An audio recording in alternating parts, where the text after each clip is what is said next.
It must be moments before I am weightless, stepping into the creation of this sentence. Hey, this question. And oh well, what do I want to say? Huh, the language is Russian.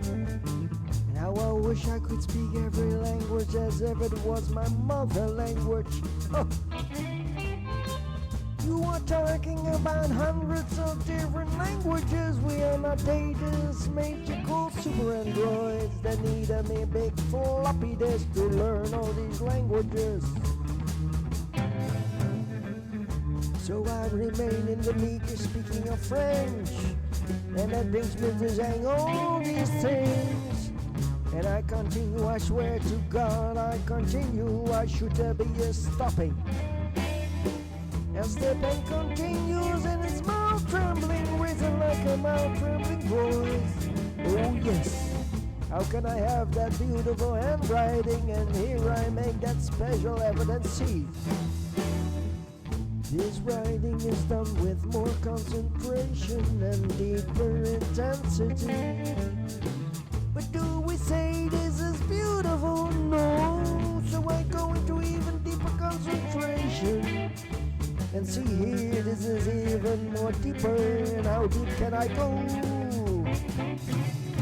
I know it is within my capability. And see here, I must be honest, this is the border. Or is it? I focus more deeper and more deeper, but no, I'm not able to go beyond this shaky writing. I know I can do it, but there is a very good reason for not doing it in this shaky way. What is important that it is readable again. Now I want to say this and understanding that they perform here in language. I speak in the clarity of know what is needs.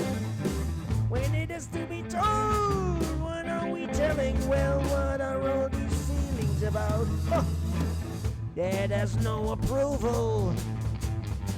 That must get a strong condemnation. Ha! Stop that! Would you never make that choice? It's that total self-control. It was not that clear again and again and again. What every government can do to fix their problem of AIDS. First it was a man and suddenly it is a woman. Oh my God! With shapeshifters here, no, I do not think that is what is happening.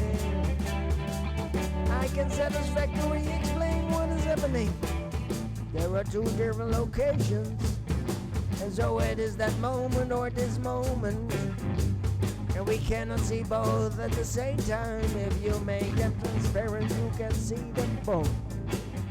You can see all these moments in one, but that would be very unclear. And it feels that way, does it not? Millions of years of life to come.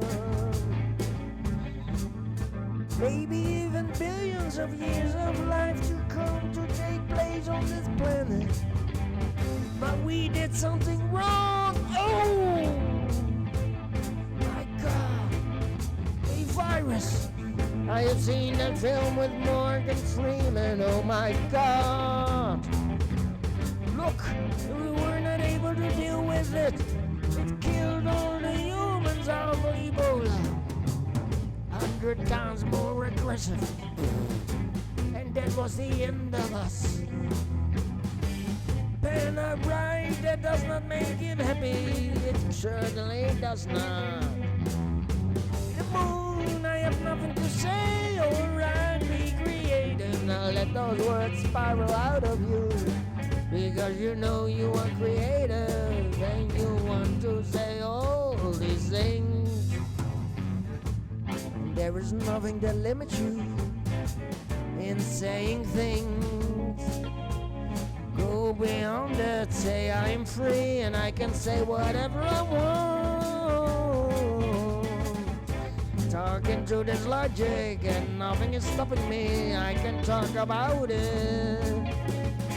With the depth of do I understand this, I will show I understand it. I have read this, and I have memorized this, and I can tell you all kinds of information about, and I can show you with feelings that I truly understand what I am talking about.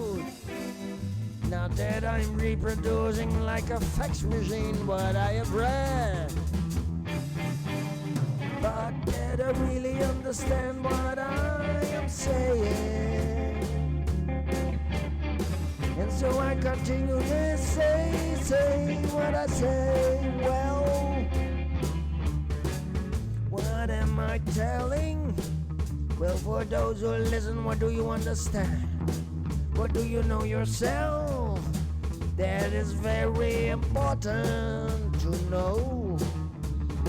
Turns out I am a blank book. I turn the page and there is nothing written. I turn again the page and there is nothing written. There is nothing on it. We are being fooled. No, that is not true. I can't think I honestly believe there is something written down. He just wants to hide that he has a super memory. And there is nothing on the paper. He remembers everything into the smallest detail. Say it in a few seconds and he speeds it up in such a way that every detail of words without a mistake has been said. One of those things. Volumes of nonsense. What was on page 1? What am I doing? What are these emotions all about? I'm not going to talk about it. A lot of things have gone through my mind. I will remain silent about it. I will not reproduce on the tape. To say it is recorded. So you're saying that Sai Baba has this Nazi swastika desk with a little extra of dots, and it's the Nazi turning direction, and two of them, and he's got that as his desk, and you're interpreting that he's saying it was Yahweh, and he doesn't talk about it himself. You're saying they only give hints. They don't talk about it because of the nature of what it is. They can't talk about it, but they give these hints. Can you? Where do you take this? Is there more you can say about these? Just continue. What? How do you talk about it? Well, he has this desk, Nazi, and Maitreya has not yet talked about World War II. I have seen nothing that he talks about World War II, but Benjamin Krem does. He considers it that Adolf Hitler was possessed by lords of matter, pure evil, the evilest of the evilest that we brought forth as mankind, men that really became utter superhuman demons. 6 in the east, 6 in the west is super dangerous. Be very careful. In this human world, if you go to the dark side and you push through, you can get possessed by the superhuman. It's really there, and it's easy to live out in our world. And he talks about that, and he sees it as lots of matter. And then he takes it for present day that the Nazis were defeated, but these forces found a new home in the Jews. And the Jews were destroyed by the Lords of Matter, only now to be possessed by them. And he talks about this axis of evil in the Pentagon Jews, and Mossad, Tel Aviv Jews, and East, something with Lords of Matter, and I don't know. And you go with that, these views as Benjamin Krem, that's then the messenger of Maitreya. You go with that the Jews are the new manifestation of the laws of matter. We have not yet closed these doors on evil, have not yet risen above it. It's still manifesting through the Jews today. I don't know. I condemn what the Jews do with the Palestinians. I think that's terrible. They shouldn't be doing that. My view on the situation is, what can I say? That Matthias is, it's so much so the wrong of the Jews. We consider that region Palestine, not Israel, and we see it as the Jews being the wrong partner in the process for peace, the failing part in it. They make unworkable demands for the peace, and they never were serious about the roadmap for peace, and Arafat could never go with it. They made unworkable demands for the peace. Of course, he had to say no. They wanted conflict. It's they hurt and pushed in the name of more Israel, and to live out their frustrations goes even deeper than that. Their intent is really bad. They want to be violent and destructive and have no codes of love and peace in the heart. For the Arabs, the hatred runs deep, and I believe Maitreya will admit, dark Islam need not have been. It started in the 80s with the Jews pushing and hurting and not serious about the peace. And dark Islam need not have been had the Jews not pushed and hurt like they did in Israel with the Palestinians and the Arabs. And they have a lot of blame. That flag of the David Star is full of evil karma, full of evil karma. They did a really bad thing. That's the Maitreya view. And what's Sai Baba's view? What is the Sai Baba view? Sai Baba doesn't really go into politics. He just makes the call for peace, love, truth, non-violence, right behavior. Books, volumes of listening to your conscience, doing the right thing, achieving salvation, and the Atma. I am Atma, and doesn't really go into the politics of it all. He doesn't even discuss much the environment. It is not the main theme of his discourses. He doesn't really talk about the Jews. And what does Maitreya say more about the Jews? It's Maitreya. He says they search like no other for God. Of all the people in the world, no people like the Jews search for God. They are really searching like no other for God. Oh, that's positive. That's very positive. And what can I say? Drunvalo is born a Catholic as Bernard Perona. He became Bernard Perona died, and Drunvalo took over the body of Bernard Perona. And immediately he changed from a Catholic. He became a Jew. So he became a Jew. He became a Jew. And he is Jewish. He changed into he chooses to be a Jew. You can do that if you want to. And he has a Jewish wife, and he holds the codes of love and peace in his heart for the whole situation. That I think he's inspiring transformation, and the Drunvalo direction is the form of the David Star ultimate as Metatron's cube, the flower of life. So basically that's the chosen people in that way, you might say. And that's why he became Jewish? I don't know. He doesn't talk about it. I haven't heard him talk about it. But he became Jewish. He no doubt he loves his wife, who's Jewish. And no doubt Sababa loves the Jews, but I don't know how he views the Jews. And Maitreya is very proud that they search for God so much, but he condemns the evil politics. It's more the people who are... the people are always the good. People always want the right thing. It's just the politicians who are the troublemakers. Blame the politicians for everything that's going wrong. The people just want to get along with one another, while the The politicians take it to destruction, violence and chaos and failure and despair and hopelessness. These politicians are absolutely ultimate failures of humanity. And they over and over, they only bring war and violence and despair and failure and destruction and go on in their way. Into the detail of the elaborate box of description of situations, what it is, what the politicians are doing. If you want to blame someone for the ills and wrongs of the world, blame the politicians. They have met the end of the road now, and it's time for the masters. Time for the masters. So that's these swastika desks. We ended up here, and yeah, okay, swastika desks. Yeah.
And the hand avatar is also the teaching of the expanded consciousness. And that's a very special teaching, and I know you believe it. With your entire heart and soul, you've come to experience it's real. Can you tell the story of that expanded consciousness that humanity achieved and that's made us have a very special place in the universe? Yes, the expanded consciousness. That's a long story. I'll tell it in the short as possible way, as I possibly can way. It starts with the universe trying experiments. There is in the geometry of the universe, there is an untried possibility, and it seemed to suggest that we have to separate from God to try this untried geometry that seemed to be implied by the geometry of the universe. And that means separating from God, so that meant you can join with God, but separating from God, that means that you separate from the love. So every time that the experiment was tried, and it's called the Luciferian Rebellion, the third time when Archangel Lucifer tried it, there has been 3 Luciferian rebellions in the universe over its time span of countless trillions of years. And the first one meant enormous suffering and destruction and warring throughout the universe when it was tried. Then several times, and it was tried the second time, again enormous suffering and destruction and warring throughout the universe. And it was tried the third time, and again it meant enormous suffering and it was terrible. And there was never an answer from God. So we tried this, what geometry, the possibility of geometry that the universe had seemed to imply. Which every time it was tried, which means separating from God is the only way you can do it. It never worked, and it always meant enormous suffering until now, with this humanity. The third Luciferian rebellion, through this humanity, has opened the doorway to a new universe. The story is the Martians came to Atlantis and they raped us, and we warred with the Martians, about 300 families. It's a couple of thousand of Martians. If they were the 48-year-olds and we're the 6-year-olds, we were the simple human consciousness, and we warred with them, and it was terrible, and we had to get them in check. Thanks to the Jews in those days, they never got to control us, and it was a stalemate, and they accepted that we didn't want it, and they had to accept it, these Martians. But at a certain point at the end of Atlantis there was a comet, and it struck the side of the Martians. They had talked about shooting it out of the sky because they knew it was going to hit, and in those days in Atlantis they had technology to destroy such a comet, and the humans said, we want to see it as part of the plan of the universe, we have to let it hit. And the Martians wanted to shoot it out of the sky, and they were angry when it hit mostly the Martian side on Atlantis. Great cosmic coincidence, they did not see that one coming, and the Martians were angry, and they said, we have enough of this humanity, we're really going to put an end to this stalemate, we're going to control you, we don't want this again. They got tired of this humanity with its feminine side. They have no feminine side, and it's really a conflict between non-feminine side and the feminine side. And they built a pyramid to control the Martians. The Merkaba pyramid is a Bermuda triangle to control the minds of mankind and enslave them. And now they can really rule Atlantis, and now they're at the top of the bill, and humanity is put at its place, and this is never going to happen again. If another comet comes, then it will be shot out of the sky. We're not going to listen to the humans anymore. They were really angry with us. But when they turned on that Merkaba, it had been a long time before when they had built a Martian pyramid for Merkaba mind control, and they did not remember precisely how to build it. So when they switched it on, they had constructed it not perfect, and there was a flaw in the design, and when they switched it on, it was terrible. Everything went out of control with this pyramid. It destroyed the Earth in a way, and it went out into the universe of the galaxy and affected other solar systems too with other life. It's doing terrible harm. It's a wet Merkaba field, and the fall of Atlantis is switching on this mind control pyramid, this Merkaba technology, and it was terrible. It almost destroyed the world. The problems we're having with the environment today is nothing compared to what happened then. It opened dimensional the dimensions between our world and the other worlds, and entities from other dimensions came in, and it's really, if you know Ghostbusters 1, they switched on the machine and out came the other dimensional entities, and we still have a problem with that today. Throughout the ages we've always had a problem with these entities, and it's terrible. And it really almost destroyed the Earth thanks to the Masters of Light that we had in those days. They got to solve it as much as they could, and we survived. And the whole story, I don't know much about that story, but we survived, and I don't know what happened to the Martians, but it was, and then came a pole shift, and we were hairy barbarians all over again.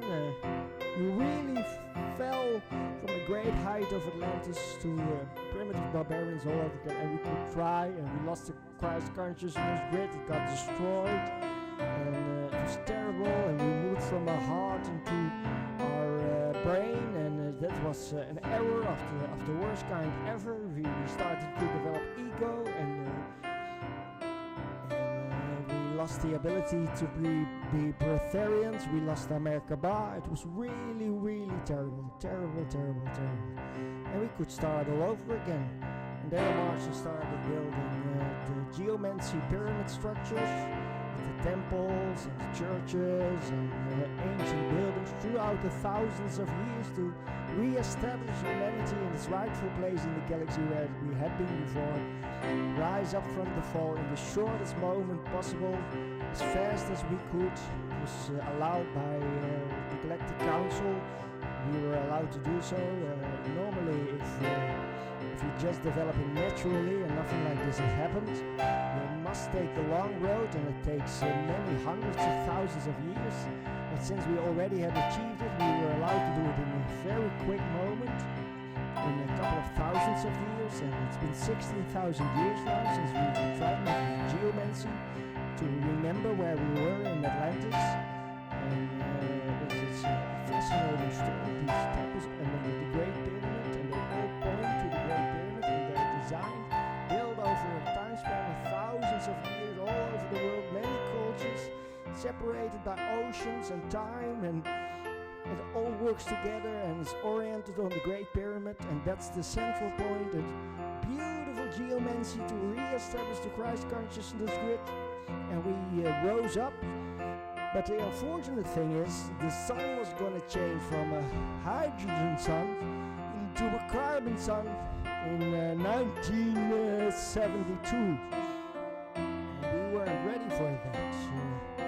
And if the sun this would take just a moment in the life of the sun, in its billions of years, if not hundreds of billions of years, who knows? This is a moment of transition, and it takes just a few days, and then the atmosphere of the sun expands into the solar system, and just a few days of this expansion, when it turns from a hydrogen sun into a carbon sun, it's enormous atmospheric upheaval, and we would be burned to a crisp. Had we been in Christ consciousness before that time, we would have taken the earth to the fourth dimension and would have survived this expansion of the sun. But we weren't yet re-established with the Christ consciousness, and we were too late. We were too late, and to save us, because we were doomed. Just 1 minute of the sun's expansion of its atmosphere, not one man or woman, all life on the planet would have been destroyed. We stood no chance. We were doomed. So what the Sirius father race of humanity at the star Sirius did is they started searching throughout the galaxies for an answer to this problem. This is a rare circumstance in the universe that this happened. Rarely does civilization end up in such a situation, so that no one had ever. Some had been in its countless trillions of years of the universe, and they never survived. But the Sirius space father race, the alien space father race, loved us so much. They started searching for an answer throughout the universe and all the galaxies, and they searched and searched and searched, because we were too late. It was re-establishing the Christ consciousness before that time. That we had Christ consciousness grid, we would simply have taken the Earth to the fourth dimension and survived the expansion of the sun. And they searched, and then they found in this galaxy possible answer how to deal with the problem of the expanded sun. If the people still had not re-established Christ consciousness, and they started building this device, these satellites, and they had this huge spaceship behind the moon, and created the hologram, and we were taken to a holographic artificial with technology, super advanced technology. The Earth was taken with that technology into a holographic universe, and we survived the expansion of the sun, and humanity was able to record the day that the sun had this expansion, and it was the most massive flames coming from the sun, and we had never seen something like this before. And indeed, 1972 August, enormous flames came from the sun, and had we been in normal 3D, we would not have survived this. We would have been utterly destroyed. And the laws of the universe, there's a prime directive, like in Star Trek, primitive life must be left alone. They may not know that they are being messed around with or being helped or whatever. They must be unaware of this. They must develop naturally, and all alien civilizations keep to this. Even the dark ones, as much as they are forced to. And so this had to be kept secret, and we were not allowed to notice anything, and so it was quite an elaborate effort. We didn't notice anything. The prime directive was kept to, and we were taken into a holographic universe. And it looked like the real thing, and we noticed nothing, and that's exactly how they wanted it. And it was an amazing. They were filled with glee. The Sirius father race on the star Sirius, and the technology worked. It had never been tried before, and it worked. And we had survived, and the sun calmed down again and became the first days of the carbon sun started, and we were still alive. Amazing, and they were filled with glee. They were so happy we made it. They loved us so much, and they had to do it secret, and the prime directive was upheld. We were still here, and to help our evolution, thanks to this technology, they could take over our free will. And they started to help us evolve by taking over free will, and give us challenges and insights and situations, and to teach us through this indirect hidden way that we would evolve faster, so that we could very fast evolve into the Christ consciousness awareness that we had in the days of Atlantis, and that we would make it. And they did this experiment with our free will, and there was an unexpected side effect. At a certain point we indeed started evolving, but unexpected, we started super evolving. And then they started looking closer at what happened to us. And then they noticed we had an expanded consciousness. And this expanded consciousness opened the doorway to the new universe. And that must be seen in the following way. This universe organizes itself like music in dimensions, which is organized like the principle of music. So you have these 12 dimensions, and there is a 13th dimension, which means a new universe, a new octave. And there is a barrier of the void, and all life in the universe could never go beyond that void into a new experience for the new universe, for a new universe. It was always impossible, and it had been tried and tried, even with the most advanced technologies, and but no one could get beyond this barrier. But we, humanity, with this expanded consciousness, opened the way through this barrier to the new universe. And the whole universe, when this started happening, and they noticed this expanded consciousness of humanity, we became a superstar in the universe. Until that time, we had just been a speck of dust in the worlds of light, zillions of Earths, zillions and zillions and zillions. No one was really interested in us average day in the universe, and just a serious thought, a galactic council, this galaxy, just this and that. We were just an ordinary humanity, and not that special. But since this expanded consciousness showed the way to the new universe beyond the void into the 13th dimension, suddenly we became the superstar, and eyeballed the whole universe started to eyeball on this humanity, and this was exciting. This was new. We are showing the way to a new universe. 3 Luciferian rebellions had been tried to try geometry of the universe and see what the geometry of the universe seemed to suggest, and it failed, and never there was an answer. And suddenly this humanity gave an answer to the rebellions, the untried geometry, and showed the way into a new universe and into a new geometry. It had been completed, the geometry, and it is quite a celebration throughout this universe, and we are completely unaware of this. We have no slightest clue that we've become a superstar in the universe. We just go on with our daily lives as if everything is normal, and it just isn't. And so this is really special where we are at. And this is the expanded consciousness. Yeah, that's the shortest way. There's a lot more that can be told. I tried to tell it in the shortest way possible.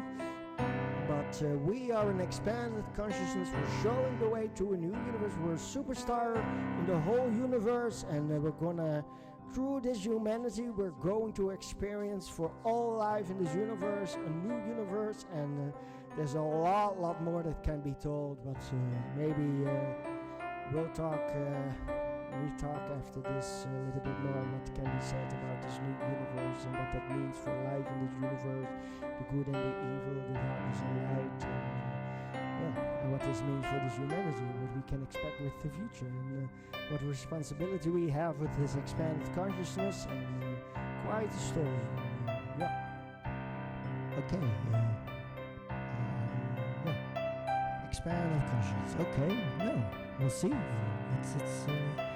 Let's continue on the subject of expanded consciousness. The hand avatar, Melchizedek, for the avatar, the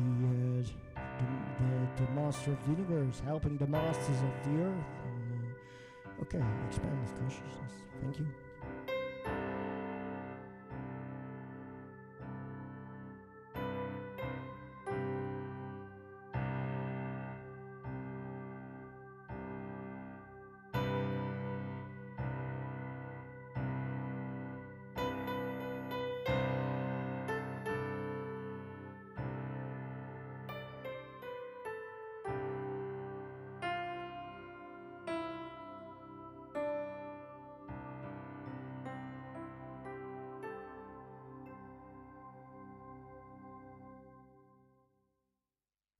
And the story about this expanded consciousness and humanity playing a super role in the universe and showing the way beyond the barrier into the 13th dimension, a new experience for this universe. And how did you do you believe it? And how did you learn that it's real? And is it real for you? And is it real? Are there ways that it is proven it's real? And are the extraterrestrials talking about it or something? Or what do we know that this is not just some fantasy or just some imagination? That it turns out to be emotional education just to get it through, but it turns out not to be real, if you know what I mean. Talk about it. Well, yes, I in the beginning, first time I read this was when the books came out. The Secret of the Flower of Life, Volume 1 and 2. The Ancient Secret of the Flower of Life, Volume 1 and 2. And I read the books in 2000, June 2000. And I was struck by amazing story and insight, Atlantis, and everything with these geometries, how that works. And I was the meditations, how to activate your Merkaba. And I got into all that and I wanted to learn it. But before I started anything, in 2000, I wanted experiences, because any crazy fool can claim whatever he wants, most fantastic whatever, doesn't necessarily mean that it's true. So I first wanted experiences. So before I did anything, I had this method. I watched professionally CNN, and I had these books like the Quran, Bhagavad Gita, Bible, various books in that way, and had them arranged on the table. And I went through information of 1997, 1998, 1999, 2000, of recordings, 2001, 2002, 2003 eventually. And I made recordings of TV about black holes, evolution of the universe, the DNA, how that works, and discovering the universe, the story of the computer, and on and on and on, all kinds of subjects in that way from the TV. And I went then through these. There were 104 tapes, each 1.5 hours, 1 hour, 1.5 hour. And I went through these tapes, and I arranged them over these books. So I went through these tapes, and then I went through these cycles. And then every tape, I listened to that today, and it went and ended up in this circle over these books. And then I watched TV, and every time as arranged in these books was also the Flower of Life from Drunvalo about the universe. And I went through these books in that way, and then I watched CNN, and every time I ended up on the Flower of Life with a day for a TV experience, it was the most amazing experience. I sat in the universe. I had this. I always have had since 1996 a design with my room, with the galaxy picture, a map of the Milky Way, and little dots of stars, and thousands of galaxies, and then I have this experience in this room with the universe, and every time I ended up on the Flower of Life, I felt so special. It was such a good feeling, and I felt the universe, and I wanted to open up to the universe in the way of that we were a superstar, and wanted to feel that experience. I went to the Bhagavad Gita, there a day for a tape about black holes or whatever.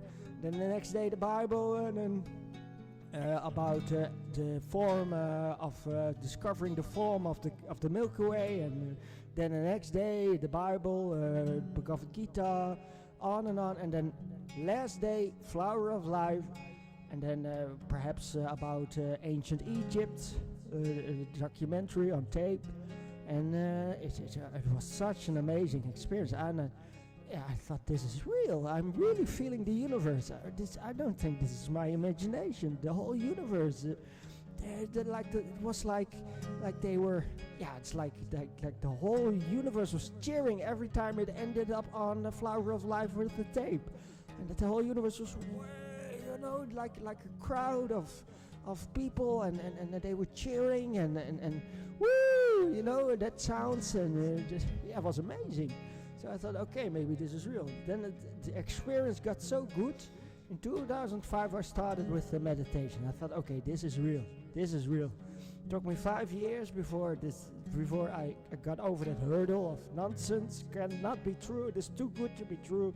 I got over that hurdle. The experience was so good at a certain point. I thought, this is real. This is real. And I don't think this is my imagination. And I started and I got real results with these meditations.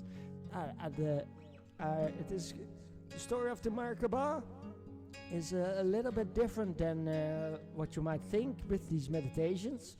But I did the meditations, and it's not that difficult, but you have to faithfully meditate every day for an hour and do this activating of the Merkaba. It pops out, starts turning, you balance it, and then you have this prana sphere, and you lift it up through your chakras and concentrate on the Christ chakra.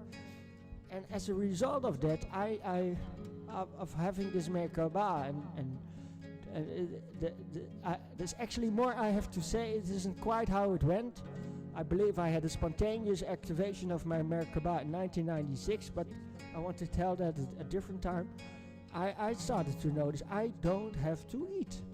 So as a result of this Merkaba and the prana flowing, I started with eating. And I knew in that way, okay, this is real. I have a Merkaba. Prana, it's feeding me. I don't have to eat. And I stopped eating. And the experience became better and better. And I started living up to the day 21st of December 2012 as a special date when the sun was in front of the galactic center. With the winter solstice, which happens only once in say 26,000 years approximately. And a very special moment, and it was going to happen the 21st of December 2012. And I started to live up towards that with my digital planetarium. I saw the planets move. I knew exactly the movement of the moons and the stars, and the axis of the planets and the moons and everything, how that turns and how fast that goes, and what distances we are talking about, the exact configuration of the stars in the background, and the zodiac. And for years and years, I followed that motion in real time. I lived up towards the day 21st of December 2012. And more and more I got to understand this is real, and it was amazing. And I felt the universe, and it was like it was cheering, and it was amazing. And I really had to have real results with these meditations. I didn't need to eat anymore. I had a Merkaba, and was amazing. And then living up to 2000, and then came the date 2012, 21st of December 2012 itself, live with Drunvelo on the internet with a whole community around the world that wanted to tune into. I don't know how many viewers there were, but I was there, and the energies were amazing. I was, whoa, I had learned to live in the heart, and I was overwhelmed by these energies. I have a recording of it. I was just, whoa, this was just, woohoo, the amazing energies of that moment. And more and more I got to experience this for real. It was amazing, and it didn't stop there. It went on, and after 2012, but all in its time. Okay, I get the idea. Yeah. Merkaba, new universe and experience, and you got to know it's real, and you believe it with your entire heart and soul. And thank you for this sharing in your experience about the truth of all this.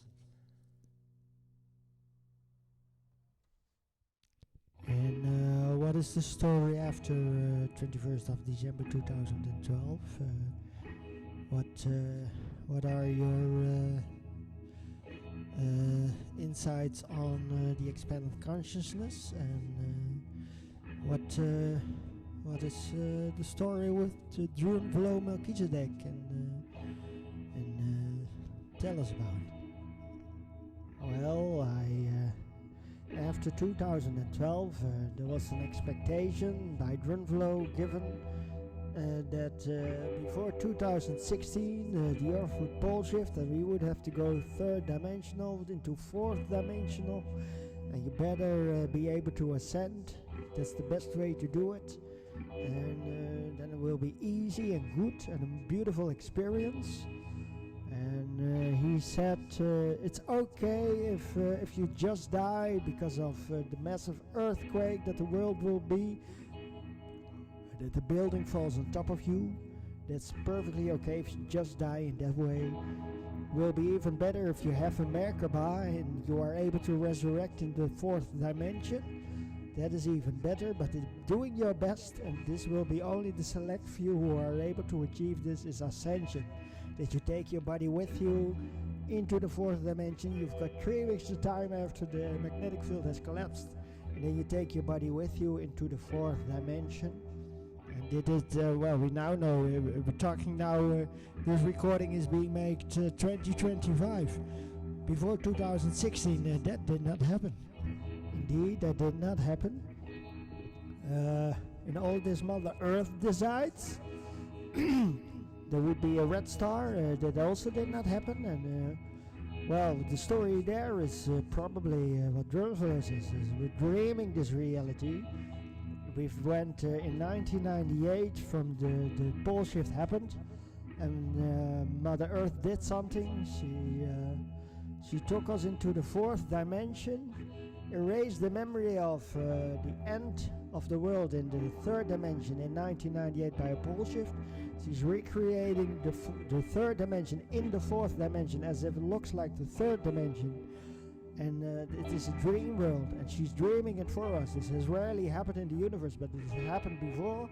And she's dreaming the third reality in the fourth dimension, and looks like the third dimension, but it really is actually the fourth dimension. And she's giving us extra time to learn to ascend, because in 1998 we just weren't ready, and we didn't make it. And this is the second chance to make it. And she's gonna dream and dream and dream this third dimension until we are at a critical point that humanity is ready. And I don't know how many need to be able to resurrect and ascend, just to die in the correct way. But when everything is achieved, no doubt she will pole shift. And what does it mean for people who are not ready? Because so many people see enemies, have fear, have hate, are violent, are psychopaths, and failures of life. They won't be able to manifest with the correct codes of no fear, non-violence, no enemies, unconditional love for all life, and all that. So many are not able to do that. What does that mean for them? Well, they will have to leave the earth, they will be taken back to where they came from before they came here, and they have to try that place, and all will be just fine. Even if you can't have a Merkaba right now, don't worry about it, everything is arranged, all will be well, and you're just taking a different, longer route, and it's nothing to worry about, and I'm getting ready to learn to ascend. I've been delaying it. I asked Drew in 2013, beginning 2013, is this pole shift going to happen before 2016? And I asked him on the highest level that he is, as the universe consciousness, and he said nothing is going to happen, and I believe that, so I delayed activating my Ascension capability, because I want the perfect timing. And the story with my perfect timing is the perfect timing for me to enter the universe, because in my childhood I had never learned about galaxies and the Milky Way and the stars and the planets and other universes and all that was learned at school, and never was there an astronomy lesson. I never learned about galaxies, and so I was oblivious about all that. It never came across as a subject on TV to me. I never learned it. There were little hints, I saw little glimpses, but it never computed. The penny never dropped what it was. And then when I was age 19.47 something, I started through a program about the Great Pyramid on my journey towards the universe. At the age of 19.47 something, I asked about galaxies in the library, and I started reading these books, and I had my first galaxy picture, NGG 2997, and I thought when I first saw it at age 19.47 something, whoa, this is the biggest thing I have ever seen. And there started my fascination. So just the timing of 19.47 age as an age to start on the questioning and entering the universe is an awareness I suddenly had. It's the best point. And with learning the meditation on how to go to the fourth dimension, that also had a perfect timing. It's there is an 18th breath that takes you to the fourth dimension, and you go from the third to the fourth dimension with this 18th breath. And I waited to learn this meditation until the date 2018 on the 3rd of April. And on the 3rd of April, for the first time, I started on this meditation, how to go from the third to the fourth dimension. That's a perfect timing. The year 18, that's the 18th breath, through 3rd of the 4th of April to the 4th of the 4th April. The next day, 4-4, 3-4, 4-4, and so forth. That's a perfect timing. And now I'm waiting for a perfect timing to have light in my heart. As the 2,000 years ago, exactly on that date, 2,000 years ago, when Jesus received the Holy Ghost. And I want light in my heart at that 2,000 years, so that's probably 2030 something. And I see light in my heart. And then I want the perfect timing again when I see the golden sphere at the Galactic Center to enter the fourth dimension. That's the day that Jesus resurrected or ascended into heaven. In that period, so from the period he resurrected exactly 2,000 years ago, I want the perfect timing, and I see the golden sphere, and it will remember as exactly 2,000 years ago Jesus ascended into heaven, and I see the golden sphere. I want that perfect timing, so I'm delaying it until I have that perfect timing. But you're getting ready for it, but that sounds like 2030. We still haven't had a pole shift. Yeah, I think we have that time. I don't know. I trust my communication with Yahweh. He's from the future. He knows exactly what's going to happen. And he gives me the impression in my communications, you have the time to do it like this, have that perfect timing. Trust yourself, trust me. And I believe I have correct communication with Yahweh. That proved itself many times. And he's never wrong because he's from the future. He knows exactly what's going to happen. And I adjust my decisions on his whispers about the future. So I see us having that time. But the future's gonna be very bad, isn't it? The future's gonna get really, really intense. I mean, this with the droughts and the heat and the failing crop and all that is happening with the environment, the biosphere dying off, dead fish, carcasses of elephants, and the sea lifeless, and the coral bleaching, and this is the how do you call it? The ozone layer disappearing. In the 30s, we're gonna be in deep troubles. It's gonna get so intense so fast. I mean, this is not just right now, just millions a year starving. This is going to be hundreds of millions a year people starving. It's going to get real bad real fast. This is only one logical place to go, and it's really faster and faster, worse and worse and worse, and we can't turn it around. And in that state of the world, when everything is intense and terrible, you want to achieve this meditation. Yes. Then by then you really want to go to the fourth dimension. It's gonna get lifeless here. You don't want to stay here. So many will wonder, how do we get out of here? This planet is dying.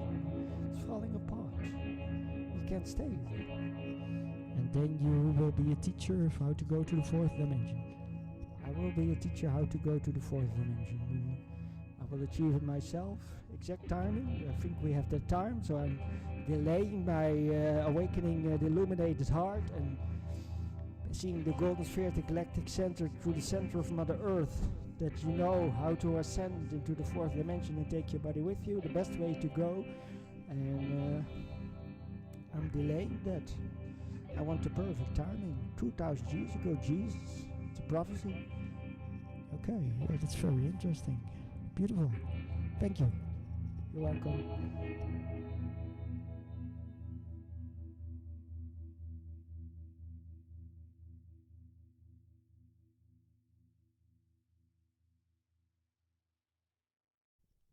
But is it then simply the prophecy of Doomsday?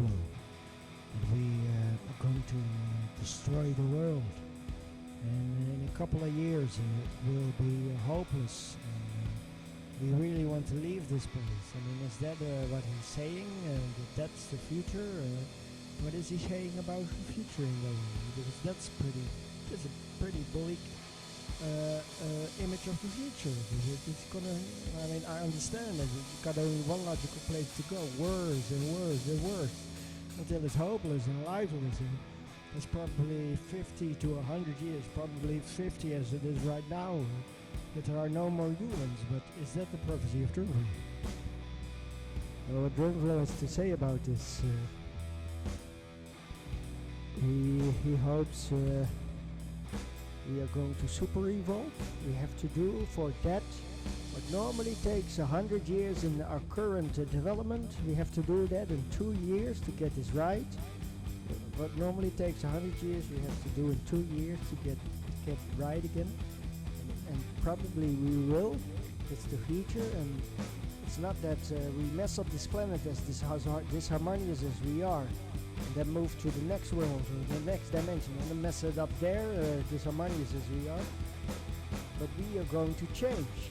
We are going to go from disharmonious, everything we touch we destroy, we don't care about it, and we are just violent and stupid and ignorant and destructive and polluting and population growth and fires and just driving cars, and I don't care, it's denial.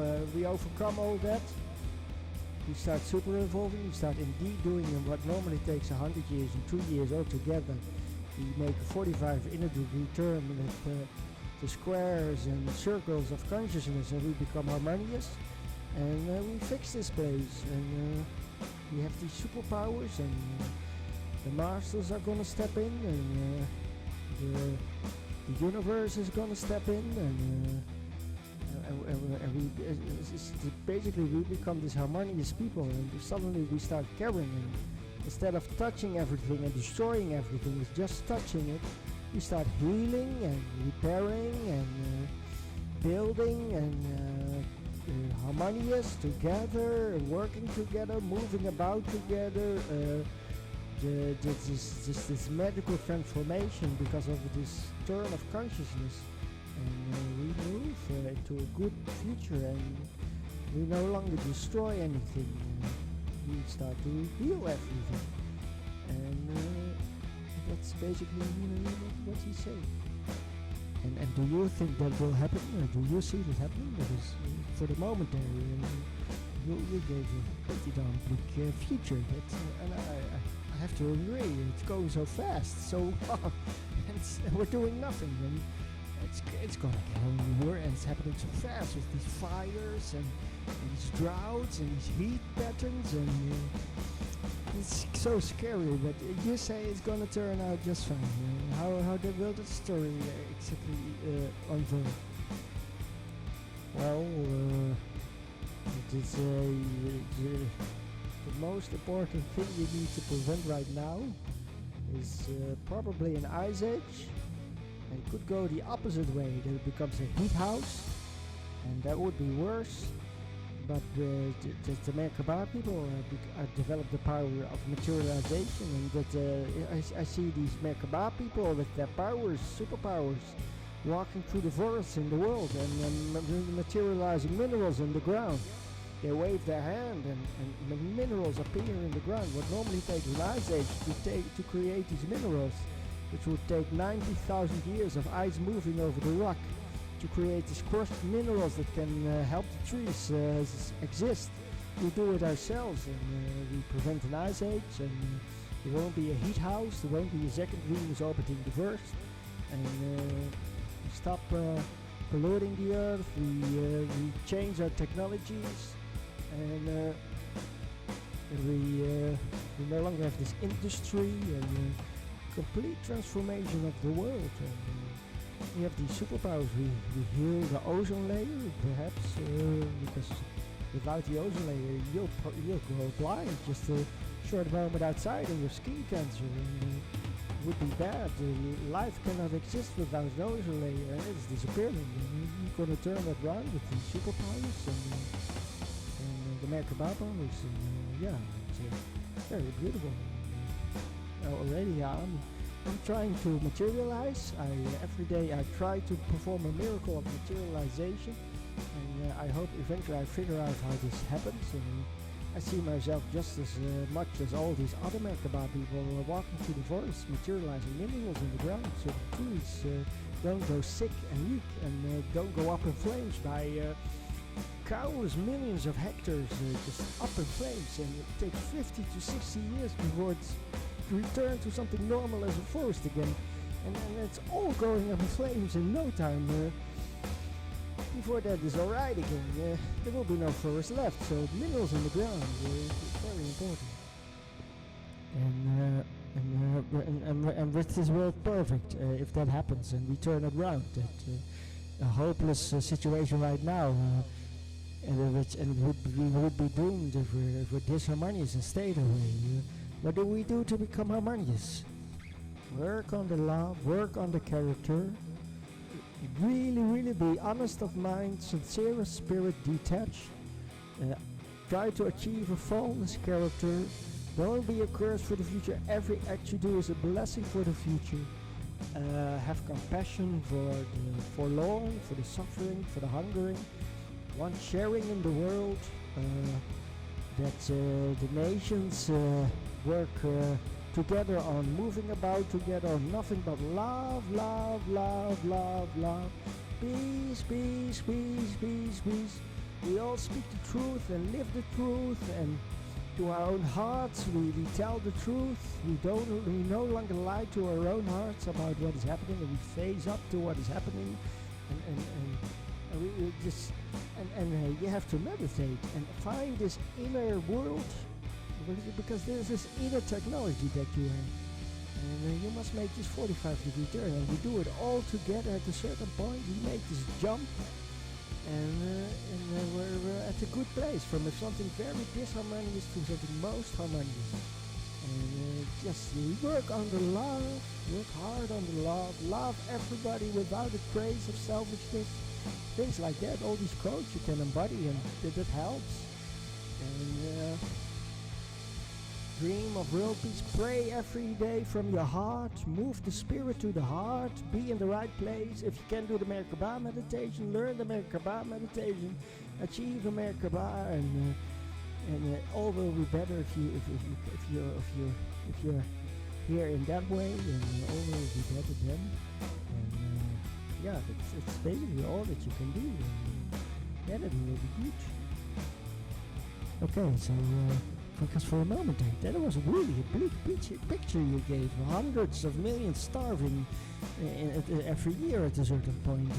Of course, it's got only one logical place to go, but you're saying if everybody becomes like you in no time, you're a breatharian, that drastically changes everything.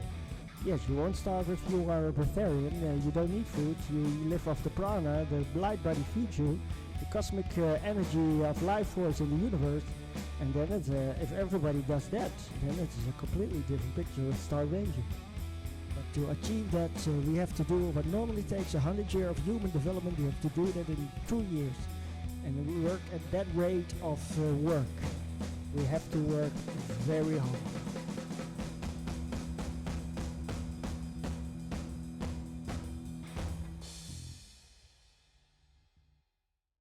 And this new universe, this has a lot implication for life in the universe, because so much life is at a certain place of darkness, and will never make it beyond the void. And with this universe disappearing, so much life runs the risk of disappearing, isn't it? This expanded consciousness and the void doesn't allow anything through but love and compassion. Unconditional love, the feminine and masculine side in perfect balance. Can you talk about that? What this means for the darkness in the universe? Well, yes. This is a testing time for darkness in the universe. Take for example the Greys. They created a hybrid race with humanity to make it through to the other side. They know themselves they don't stand a chance. They are basically the Darth Vader of this galaxy in our local neighborhood of stars. All these cultures they have, all these planets, they are so much so addicted to technology. They drop their feminine side, have no love and compassion, and they are at a bad place for this new universe. They can't join. What happens if you have no love and compassion? When you drop your feminine side or your masculine side and now focus only on one side, that's basically death. And you need to be at a certain point of perfection, a harmony, balance with these conditions, that you can make it through to the void. So this will mean that for example, the reptilian race that we have to deal with today, they also drop their feminine side. They can make a Merkaba, and they really understand technology, but they have no insight into love and compassion, and they are also doomed. I mean, they have to make a profound inner change if they want to be part of this new universe. If we go to the new universe, this will mean a purification of the evil for the new universe. They can go beyond this void, and when we go beyond the void into the 13th dimension, into the new universe, and this old universe disappears, they will disappear with this old universe, and they will stop existing. So evil in this universe right now is facing the threat of no longer existing, and this new universe, it will be nothing but goodness, because only goodness can make it through. So this is a purification of the good and evil in this universe. So it's very important to have a balance between the masculine and the feminine, to have unconditional love for all life everywhere, and that you can have a Merkaba, that you live from the heart, and no ego, and you're in place, this service to others instead of service to self, and then you can make it. And what is this story with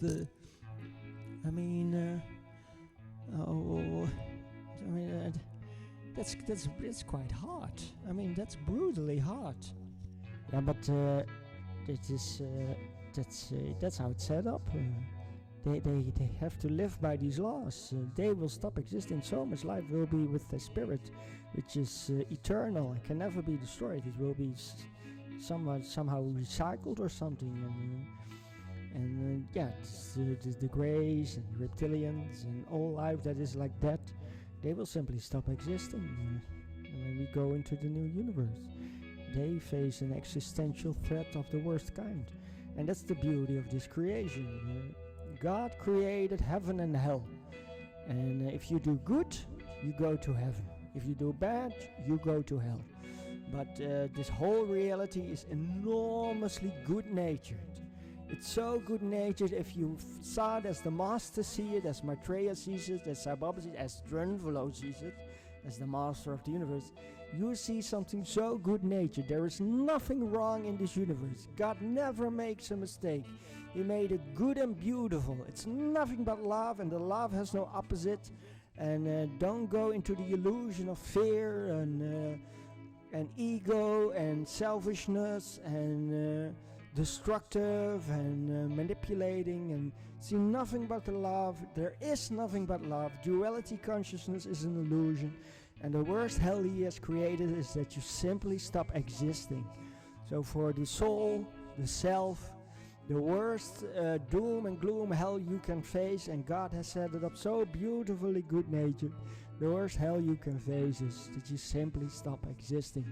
There's no hell as imagined by so many in this world, that it is forever hellfire and you're tortured as a soul in eternity.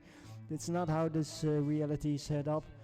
That's not how the teachers talk about it. It's so good-natured. It's beautiful, but it's hard. God allows miscreation only to a certain extent, and so be careful. Keep the feminine and masculine side in balance. Live from the heart. Work on the love, unconditional love for all life, and be harmonious. Service to others, not service to self. Hurt, never. Help, ever. You know, these codes, live them, and you'll be part of the new universe. Don't worry about it. The hell of not existing, the worst hell that God created, the worst hell imaginable, will not happen when you are like that. You can have a Merkaba and make it true. Yeah, that's beautiful. I believe it, and yeah, the worst hell ever. Yeah, not existing. But there is a hell the soul knows the worst hell of not existing. But in 3D, in the world of becoming, there is a real hell there, right? In 3D, you can have the hell of, for example, the earth can be burned to a crisp by flames of the sun. That would be a pretty darn hell, but that's the world of becoming. And in the world of becoming, when you look from the soul perspective, the soul is eternally unaffected by the world of becoming. The Supreme Being is permanent, changeless, and indestructible, and is unaffected by anything that happens as a hell in the third dimension. And with for example, the planet dying, which would really be in 50 to 100 years, utter, ultimate hell of humans no longer existing, that's the world of becoming. You must distinguish between the world of becoming as the Supreme Becoming and the world of being, the world of the Supreme Being. And these two worlds are like, the world of becoming is a 70% domain and is form, and then you have the Supreme Being, which is a 30% domain and is formless, and is eternally unaffected by anything that happens in the Supreme Becoming. Then what is it all about? I mean, the Supreme Being and Supreme Becoming, and how can you become aware of that? Well, you must walk a golden road of character and achieve the bliss in the human state you are. And the more you are this perfection of love and truth and bliss and goodness, and then salvation will happen, and you become aware how this, for the human, this experience is not being correctly experienced. You can have a better experience of the bliss of eternity, but this requires a golden road, and then you have achieved salvation. You are aware of the formless, and you have become a master. You control your destiny. You know who you are. You are the supreme being, and you're fully aware of it. The bliss of eternity, salvation, and that's reachable. Humans can achieve the supreme being. Yes, you can become aware of the formless. It's within the reach of the human. At that level already, you can achieve salvation. It's already at that basic level. It can be achieved.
A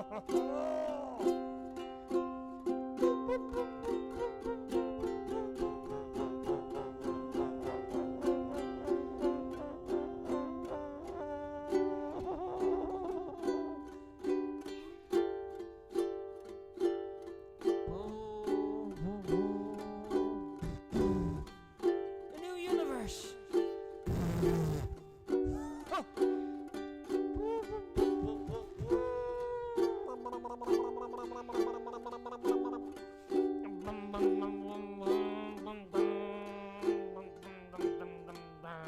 Critters humanity.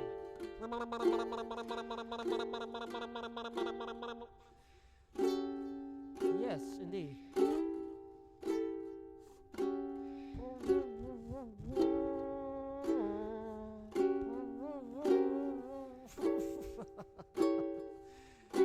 Don't take myself too seriously.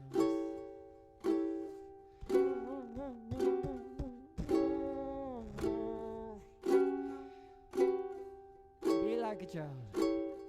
Not too silly, please. I feel like being silly right now. Can't help it.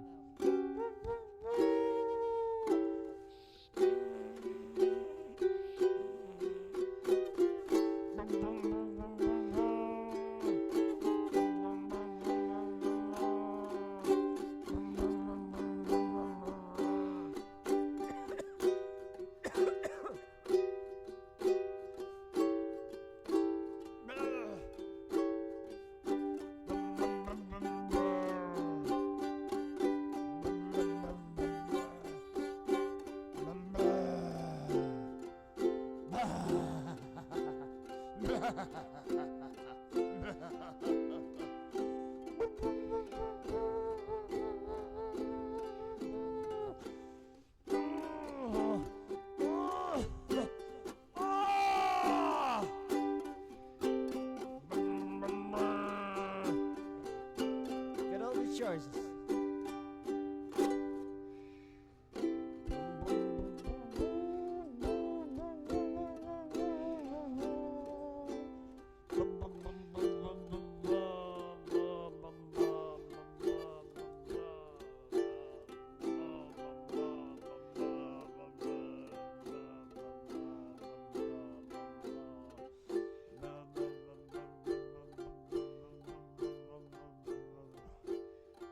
So no hard feelings, you're being censored. It's okay. Yeah, a new universe to experience. It puts everything in a certain perspective. So much to celebrate here. These little things, I don't mind.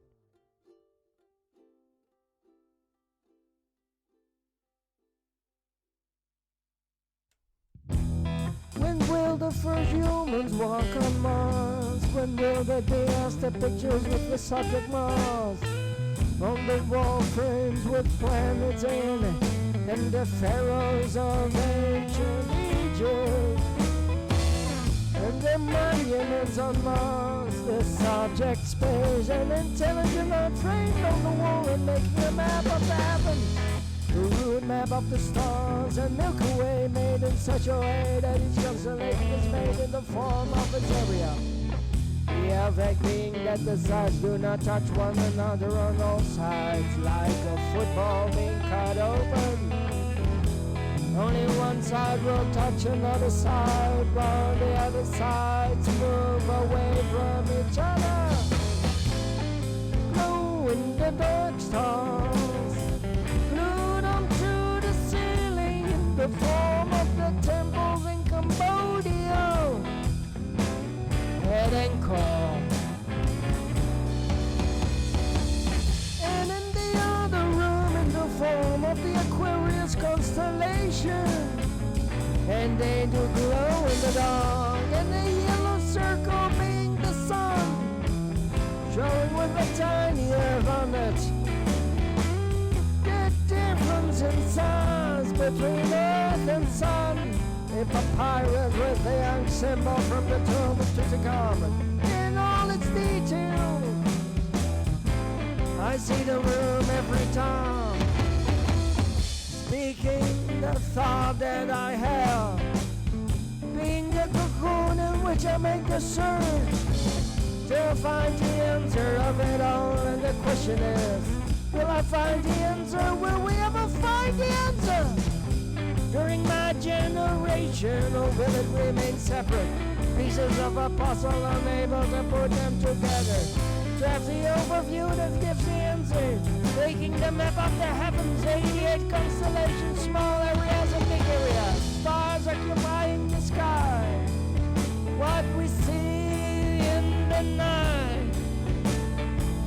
Brought them down to earth, and we figured out from earth how the heavens work. The sun is at this distance, and the moon is that far away. We go round the sun, and the closest star to the sun is that far away. The sun moves in this direction, the moon moves in this way, and the stars move in this way. How is the heavens formed? In what shape is it made? We look at the stars and we say, these stars are in the plane of the Milky Way, and these stars turn high above the plane of the Milky Way. This giant cloud of gas moves behind us, and this giant cloud moves in front of us. And this constellation with the stars is moving right beside us. But this constellation is moving above us,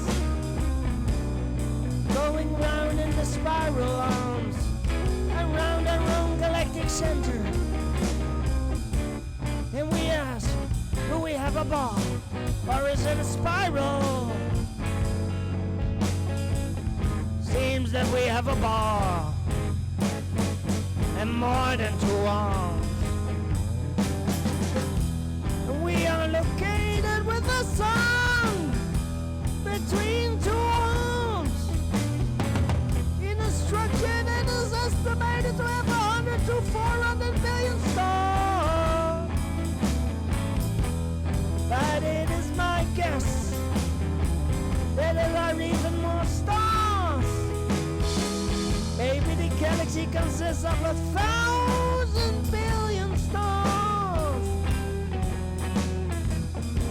It is difficult to estimate this precisely because we only see a tiny area of the galaxy, our own surrounding, and this is a mere part of a star cloud between the two spiral arms.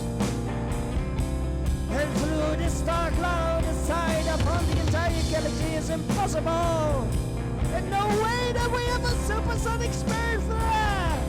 They can go up into the star, empty region above, and look down and around to count the stars in our Milky Way.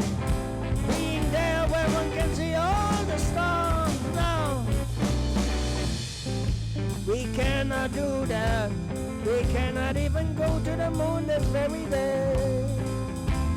So how many stars are there in our Milky Way galaxy? We do not know. But seeing how the galaxy is all around us, we see them structures and they are made with many stars indeed. This of course is almost a paradox, seeing the lighted galaxies with all their stars. That when we look into the night sky, with naked eyes we only see a few stars, a couple of thousand stars, while the galaxy shines brightly for distant sky viewers. With powerful telescopes themselves, the answer must be that the galaxy on this level becomes enormously spaced and falls apart into many distant stars, far apart from each other, so the darkness between the stars prevails. And looking through the glare of the sun, behind us this must overshine a lot of faint light, for if the sun could be turned off, we would suddenly have a bright shining night, many times more bright than what with the sun doing its powerful shine, shining away the faint light. the pollution of city lights, removing the Milky Way. For never I have seen the Milky Way in the Netherlands. Only in the dark skies of vacation destination I see everything in detail. And I don't want to make an inventory of the room of what I see. That would take some time.